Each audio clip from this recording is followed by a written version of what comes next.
मैं तो दिल्ली में रहता हूँ और रेडियो फीजी बहुत रेडियो फीजी रोज सुनता हूँ. रेडियो फीजी 2 देश की धड़कन. In the news tonight, Fiji student returns amid coronavirus threat. FICAC dismisses Rambuka complaints. And Suvarnasuri minibus drivers seek fare hike. From the studios of FBC Suva, Amrita Sagar. One Fijian student has returned to Fiji from China as the deadly coronavirus continues to spread to other parts of the world. Karalaini Naisoro, who was studying in Beijing, just a 4-hour train ride from Wuhan city, where the deadly virus originated, was forced to return home by her parents. Koroi Tandulala reports. Karalaini Naisoro says many students, including her, did not take the threat of coronavirus seriously until the Fijian embassy in Beijing contacted them. Like fear crept in, and I really wanted to go home because other students were also going back home. And you know, for me and other students who our countries are like far away, we were still there, and we were like fearing for our lives. So we really wanted to come home. From Kara's response, I knew it was just taken lightly. In fact, she sent back a laughing emoji. I got mad. Karalaini has been in China for 5 months now, studying at Capital Normal University in Beijing. She says during her 13-hour flight back home, she could not stop thinking about her friends whom she left behind. Well, one of my friends is still back in school. Yes, she should be leaving soon. I am so blessed to be back. Thank God for like protecting me and guiding me back home. We're just blessed that she's able to make it home. Naisoro's parents contacted her daily as they were worried about her well-being. Constantly, every day, I had to ask Kara to update me on the situation back in Beijing. Blessed that she wasn't in the city, Wuhan. She's based in Beijing, but we know that it has spread very quickly. Once we saw the situation had worsened, we decided to get her over. Yet to finish her language year in Beijing, Karalaini is hoping the outbreak will soon be contained so she can pursue her aeronautical engineering course. Koritantulala, FBC News. Fiji Airways has cancelled 7 of its 21 flights scheduled for Hong Kong this month. The decision was made following a decline in demand from the region as a result of the coronavirus alert and mainland China travel restrictions. The airline, while responding to questions sent by FBC News, stated it will rebook affected guests on other scheduled services and will update them about flight changes if booked directly with the airline. It says they will also continue to monitor the situation and further adjust schedules for Hong Kong if required. More than 300 people have now died, including 1 death confirmed outside of China and Philippines as the coronavirus continues to spread. Overseas media reports suggest the number of infections could be much higher than previously thought. The Fiji Independent Commission Against Corruption says the complaint launched by the opposition leader Sitiveni Rambuka against Rewa Dairy Cooperative Limited has no merit and warrants no further action or proceedings by the Commission. It says the Auditor General's report of 2010 was also not reliable as the report lacked detailed inquiry and was based on a single person's vague response. Pranita Prakash has more. On 17th January, Sitiveni Rambuka had complained with FICAC regarding the 2010 Rewa Dairy Restructure Consultancy contract awarded to Alice Pacific. Rambuka in his complaint had claimed that this was done without a tender, which was an arbitrary act. FICAC's acting Deputy Commissioner Rashmi Aslam says a thorough inquiry was conducted to ascertain, verify and analyze the credibility of the evidence, which was based on the Auditor General's report of 2010, and based on this they reached to a conclusion that the complaint does not hold any merit. FICAC says despite the delay of 9 years by Rambuka to file a complaint, the Commission commenced an inquiry and required careful analysis of the available relevant material obtained independently without solely relying on the Auditor General's report. It says a higher degree of proof was needed than what is required and used in the defamation case mentioned. FICAC says that Alice Pacific won the tender process and the tender process by the RCDC board was done independently on its own volition and no member of the cabinet nor the Attorney General had any say in the process. It adds, therefore, any speculation that the engagement of Ali Pacific was due to personal interest of any reform outside of the RCDC board has no merit. The findings further states that Cabinet was not responsible to provide the contract to any specific firm, and as such, the involvement of Cabinet ministers as alleged in the complaint has no merit.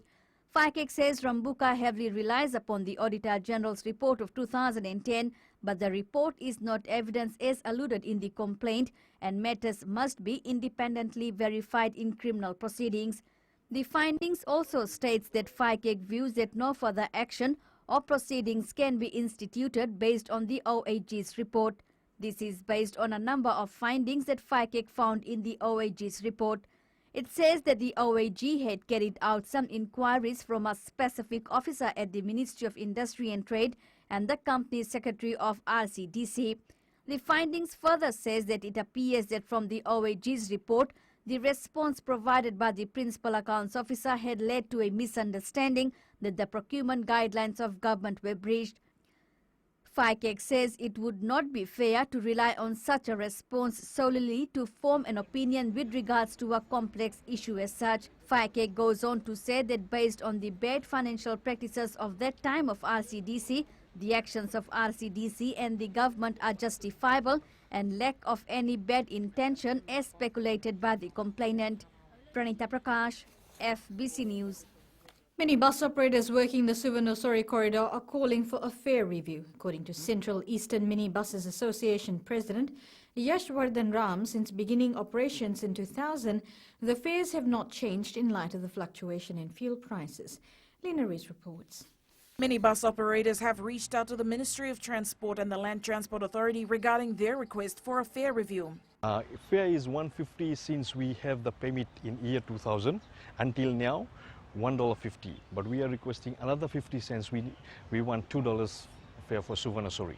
Transport Minister Chone Usamate has reiterated that the Fijian Competition and Consumer Commission is the proper authority to look into increasing fares. Amendments to public service vehicle charges and fares are now looked at by the FCCC. We're expected to do an independent investigation, look at all of the economics and all of the other factors that need to be taken into consideration. And on that basis, they will then come up with any fares that need to be amended. In a statement to the operators, the FCCC has requested for a meeting to discuss elements of the submission and the review process. There are more than 50 minibuses operating to and from Suva and Nosori with a current fare of $1.50, and operators are hopeful that authorities will consider their request. Lena Rees, FBC News. Up ahead, women urged to get pap smear tests done. And US pledges more financial support for the region. Details after the break.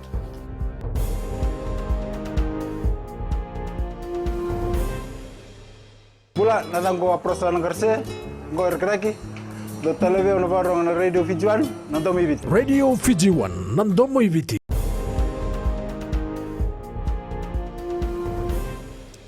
Cervical cancer can be treated and eliminated if detected early. Hence, it's crucial that women get a pap smear test done at least once every 2 years. The Fiji Cancer Society noted a drop in the number of new cases last year, registering 23, and says late presentation still remains a challenge, along with a shortage of consumables and pap smear kits. Kelly Vadala reports. One of the problems holding back pap smear testing is a shortage of the necessary resources. One is the consumables, for which they find that there is a shortage. Hence, we use BIA screening. Two is the women coming in late. We do have treatment protocols here, but we've noticed that ladies up to stage 2B are actually referred overseas. Belinda Chan says it's time women start taking their personal health seriously. Your personal commitment as a woman to yourself, to your husband, to your partner, to your children.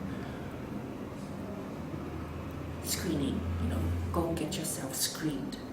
If you haven't had a pap smear done, you can contact us. Patient Support Officer Sinathan Driso says for some, the topic is taboo in conversations, even amongst the young. The age is getting lower. The age gap is, the age group is getting lower. Like now we have women in the 20s, late 20s, some of them mid-20s are being diagnosed with cervical cancer. The Fiji Cancer Society has already registered 60 new cases of cancer last month, with the youngest being a 24-year-old. Kelly Vadhala, FBC News. Fiji needs $9.3 billion over the next 10 years to protect future developments against the impacts of climate change. A team from the Ministry of Economy appeared before the Public Accounts Committee, which is deliberating a performance audit of preparedness for implementing sustainable development goals. Head of Climate Change Nilesh Prakash told the committee that Fiji needs an additional $6 billion to transition the economy towards low-carbon initiatives. We have no choice but to consider the state of the present and our future through the lens of SDG 13, which is on climate action. Any progress that we make across the socio-economic pillars and across the remaining 15 goals under the SDGs will be undermined if we are unable to effectively manage and reduce the impacts of a changing climate. The United States has pledged to increase its financial assistance to Fiji and 10 other regional countries in areas that need serious attention. USAID Mission Director to the Pacific, Lawrence Hardy, made the announcement, saying this year's allocation will double when compared to the past few years. Jose Nanunga reports. The U.S. government's assistance, known as the Pacific Pledge, aims to improve the standard of living, among other pressing issues in the region. In total, the U.S. government is committing over $100 million, or almost 220 million Fijian dollars, in the new U.S. assistance to the region as part of the Pacific Pledge and the Indo-Pacific Vision. Hadi also highlighted that more projects have been designed to assist Fiji on climate change adaptation strategies and framework. USAID is working with the government of Fiji and other stakeholders to draft and implement policies to achieve the country's adaptation goals. Project Ready is designed to increase the Pacific Islands' access to international sources of climate finance. A firm example of how the U.S. government is committed to Fiji and also the people and the governments of the Pacific Island. It's all part of what we call the Indo-Pacific Vision. The USAID will continue to foster the U.S. government's Pacific Pledge, particularly for Fiji, in areas such as climate change adaptation for coastal communities, mangrove rehabilitation programs, vocational trainings, awareness on clean energy source, and the U.S. Peace Corps partnership. Jose Nanuka, FBC News. About 10 companies have been slapped with hefty fines for illegally extracting gravel from rivers. Most of these companies continued extractions even though their license had expired. And Lands Minister Ashno Sudhakar warns they will not hesitate to take legal action against those caught violating the law. Ali Kimbia with the story. The Lands Ministry has taken a strong stand against those companies caught in illegal extraction of minerals. So there are a few companies which we have marked who had the gravel license expired or who never had gravel license. They went ahead and started extracting. So currently we are putting penalties. Sudhakar says companies must have prior approval for gravel extraction. The fact is that you must also be conscious of the environment and the legal requirements. If you want to do trade in gravel or state property, you must have proper authorization. And authorization doesn't mean that it's just a piece of paper. The Lands Minister says companies failing to acquire proper license will face the full brunt of the law. And we have mechanisms to put penalties on you. There's strict penalties for trading with state property without consent. And because it is also theft. This is not good. The ministry should give harsher penalties to those companies. I think the ministry should fine them heavily. The Lands Ministry is urging the public to report any illegal extraction that they may be aware of. Ali Kimbia, FBC News. And now it's business time with Kelly. Thanks, Amrita. Coming up after the break. Food processors to restructure operation. And in growing Fiji, new restaurant, a dream come true for chef Lancito. Stay with us.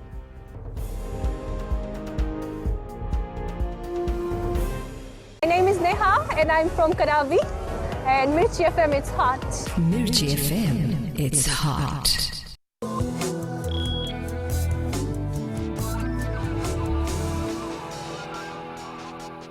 Leading business Food Processors Limited plans to do some restructuring, which will include selling some of its non-essential properties worth over $6 million. Company Chair Raj Sharma says they have been running in loss for some time. Sanini Bola reports. Under the new leadership, Food Processors Limited is working towards getting back on track. In excess of $6.5 million. These are major buildings that is rented out, but our priority now is to go back to our core business. So that's what we are doing. So that because that is generating income to the rental income, but it is not trying to drive the economic activity that we can pass it down to the farmers. The government subsidiary company will be upgrading its warehouse, plants and machines in an effort to increase processed food supply both locally and for the international market.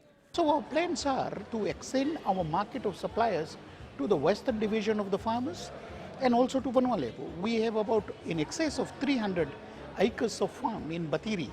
So it's good that the management has started to plant chilies, bindis, beans, boras and moong, all those things that we're trying to cut down the import. The company supplies over 70 processed food to local and overseas markets. Exporting of fresh produce, always there's a biosecurity issue.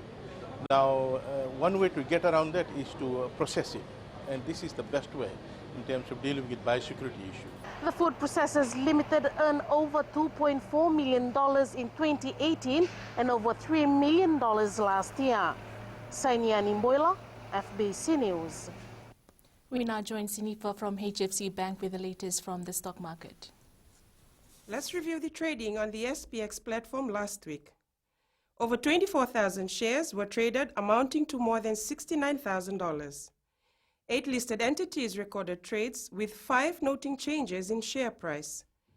Atlantic and Pacific Packaging Company Limited shares increased by 5 cents, ending the week at $1.65. ATH shares showed a downward movement of 27 cents to $2.93. Contiki Finance closed the week at $1.27, noting a 2-cent increase.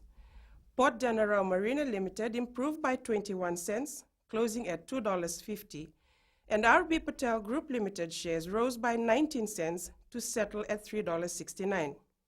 Resultant to these share price changes, the overall market capitalization decreased by 1.82% to a value of $4.04 billion. That's a wrap from our local stock market, Vinaka. Pinaka Sinifa here. Today's exchange rates as set this morning. The world's money markets remain somewhat tremulous as they await the Senate of the Union address by President Donald Trump tomorrow afternoon and the result of his impeachment trial later in the week. The Fiji dollar gained against the currencies of our 2 major trading partners, Australia and New Zealand, but slipped against the other currencies we cover. Looking at the commodities market, crude oil dropped almost $2 to $51 per barrel. Gold rose by more than $10 to $1,582 per ounce, and silver gained a few cents to close at $17.88 per ounce.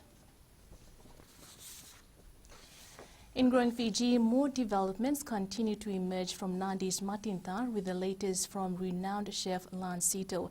Sito will soon open his new restaurant, Kanu. That was his lifelong dream during his stints with resorts and hotels over the years. Philip Nakaso has more.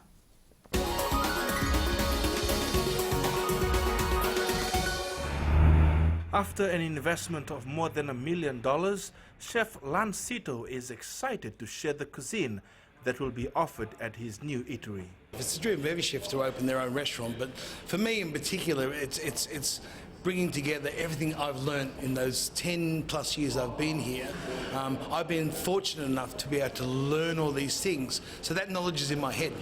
And yes, I've shared parts of it with my other places I've opened, but this is an opportunity that I can share this with a broader audience. The restaurant is also focused on local produce, especially with their cocktails. So we're trying to make everything as local as possible, whether that's the spirits, whether that's the ingredients, the herbs or the fruit, and putting that all together and presenting it with people, presenting the flavors in ways people haven't seen before. With Matintare a hive of activity, Sito believes his new establishment will flourish. This small restaurant will employ nearly 18 staff.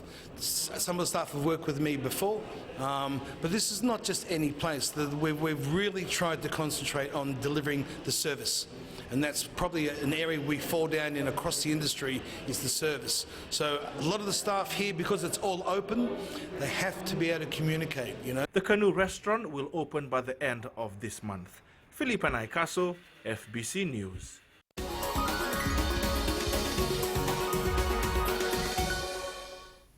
That's it from Business Tonight. Jamie joins you now with the latest in sports. Thanks, Kelly, and good evening in Sports Tonight. Malata shines for Fiji in Sydney. And Roy Krishna scores double in ATK win. This and more coming up.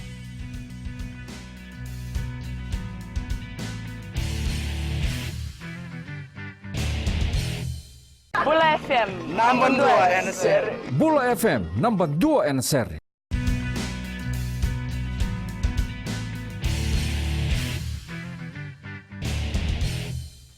Ratu Napoleon Imbolada was the toast of the Fiji Airways Sevens team in its maiden Sydney Sevens title win last night. The Nipi Imbolada from the Tambandamu club was in outstanding form in Sydney, capping off the tournament by scoring Fiji's 2 tries in the final against South Africa. Tali Matera Kula with this report. And Fiji send a memo to the other 15 teams. We're the defending series champions and we ain't done yet. Even the weather couldn't halt the fate of the national side, winning its first ever Sydney Sevens title. Cue Napoleon Imbolada, who made Parramatta Stadium his own fortress, gliding through the South Africans. To the outside, great tackle it was from the Springboks captain. Hahn still with Fiji though. This was not the end, as he again stepped up to show the Springbok Sevens that the name Imbolada will not be forgotten easily. For Tuai. Balata, the opening try scorer, gets through the line initially, gets through the other side, and away he goes for another! He's having some kind of weekend in Sydney. The South Africans didn't give up, and 2 tries by them saw the Fijians under pressure. 7-5, kick to come. Davids to Davids, Zane Davids. I'd like to thank the Lord for giving me the strength and the power so that I can finish this final today. Yeah, before we enter the field, the message I told my team was just to come out here, enjoy, and just do the job. That's what we come and deliver it. So I want to thank the soldiers behind me for the great effort that they showed today. The small man with a big heart will surely be a key for us heading into the next few rounds. Talima Terkula, FBC Sports. Meanwhile, the Fiji men's Sevens side is now ranked the 5th on the World Seven Series points table. After the 12-10 win over South Africa in the final, Fiji moves up 2 places with a total of 53 points. Tali Matarakula has more. Fiji, the big movers here. Led by inspirational young skipper Meli Dernalangi, the Fijian side is now 23 points behind leaders New Zealand. New Zealand still leads with 76 points. South Africa is second on 67. France is on 56 and England on 54 points. New Fiji skipper Meli Dernalangi says it was a team effort and him leading the side was made easier by his team. It was quite challenging, but I thanks my teammate behind me. As like the experience like Jerry Tuai, Sheikh Nadangi, Washana Dungu for helping me leading the team. He also paid tribute to the fans who turned up in numbers at the Parramatta Stadium for the weekend. Shout out to all the fans in Sydney for coming out in numbers and supporting your national teams. This win is for you too. The next tournament will be held in the USA with the LA Sevens at the end of the month. Talima Terkula, FBC Sports. Overseas players hoping to join the national under-20 rugby side will need to be at their best. Head coach Kelele Awere says local players have been impressive at training and are very competitive amongst themselves, which is great for team development. Tali Materakul again with this report. The bar is set high for overseas players to beat. For the 20s, it's all 40 local players, while the overseas players that have shown passion of interest during the program are coming in on March, so they'll go through another 2 weeks of trial games. The number of talents and potential in the team have made selection hard for the coach. The boys in the under-20 can, push the Warriors out, or the Warriors have to push the under-20s out. So it's more like a competition, which is good for the team, but a headache for the coach as well. Fiji has never won the World Rugby Youth Championship since its inception in 2008. The side is drawn in Pool C with hosts Italy, England and South Africa. Tale Materkula, FBC Sports. The Fiji Football Association confirms they have suspended a Rewa player alleged to have assaulted a referee during the youth playoffs on Sunday. The alleged incident occurred during the Ba vs Rewa youth match, which was abandoned after the apparent assault on the referee. FA Chief Executive Mohammed Yusuf says the team will appear before the disciplinary committee and confirms the matter is also with police. World Cup finalists England fell to a 24-17 defeat by a resurgent France as their Six Nations hopes wilted in the Parisian rain. Coach Eddie Jones had talked of unleashing a brutal physicality upon a callow France side with an average of just 10 caps apiece. But this was not to be. Here are the highlights. It's the way forward for France. Here is Intermac. Oh, that's the way forward for France. You might say he's under less pressure than some of the other coaches in the Six Nations. Taken by Rattez again. Oh, it's play on. Must be a try for Oliver. And the French have juiced. Can win here.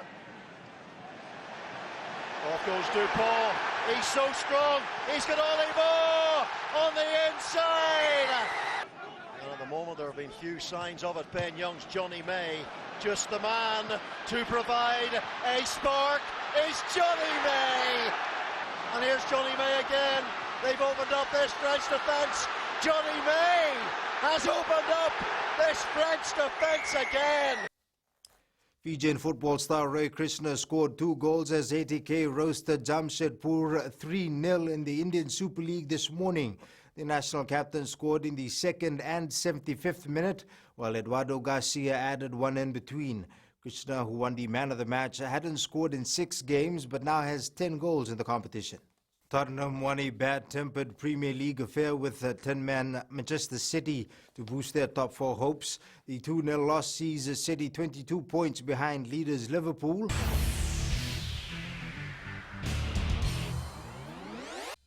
In today's play of the day, not many can go through the Blitzbox firm defensive wall, but Fiji Rugby's Napoleon Imbolada isn't just anyone, proving this as he teared up the line to go over for this try. 7v7, Darren Alangi brings it down for Tuai. Tuai, Balata, the opening try scorer, gets through the line initially, gets through the other side, and away he goes for another! He's having some kind of weekend in Sydney. Napoleone Balata. Look at him go to work. Had no right to score this, goes through 2 of the Blitzbox's best defenders, hits the angle, another one he brushes us off.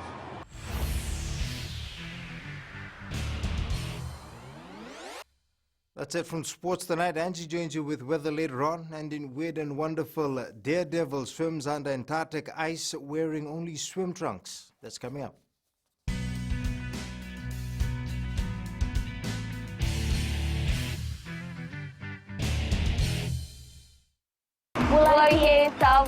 We love Today FM. Today FM rocks. Today's hit music on Today FM.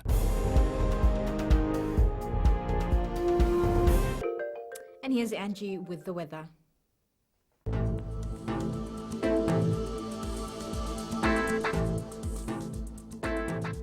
Bonjour and welcome to the Weather World. We have entered another month and this sunshine is equally playing a part. This sunny weather is normally suited for a weekend, but who says you can't have a bright and weekend-like weather on a Monday? Now checking the west out for today, pretty bright with low-hanging clouds. Temperatures rose a little too. Eastwards from Peck Harbour to Suva, the sun was up high, heard few complaints about how it's so hot outside. But hey, it's Suva, enjoy the sun while it lasts. And up north, little rain clouds here and there. The night will see few light sprinkles.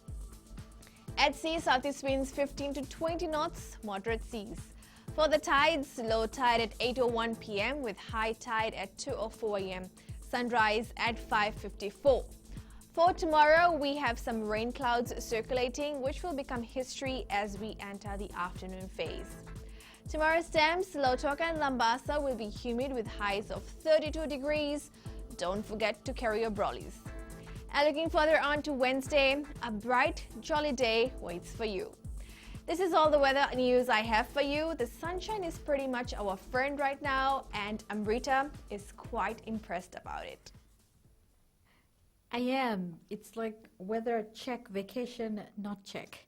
In Fijian Pulse tonight, we asked how would you rate Fiji's performance in Sydney over the weekend?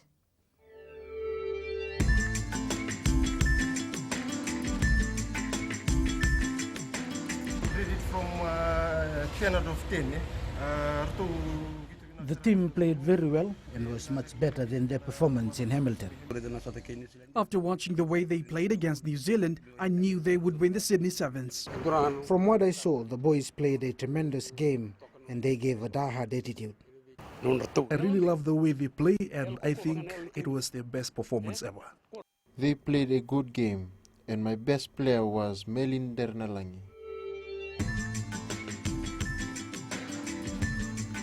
Recapping the main stories, Fijian student returns amid coronavirus threat. FICAC dismisses Rumbuka's complaint. And Suvanosori minibus drivers seek fare hike. For these stories and others, do tune in to our daily to our sister radio station Gold FM. To our poll question segment. Last week we asked, should PG start looking at overseas players for the World 7 Series? 53% said no. And this week we're asking, can the current Fiji Sevens team win gold at Tokyo Olympics? Do visit our FBC website to answer.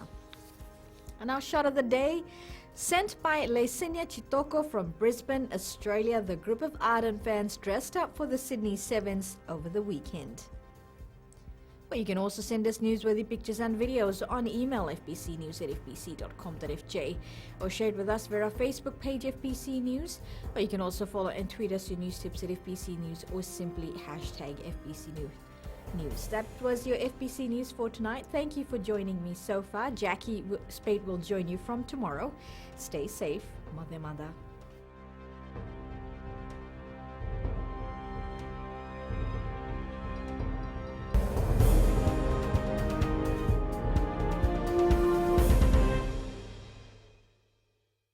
We love here in Tavwa. We love Today FM. Today FM rocks.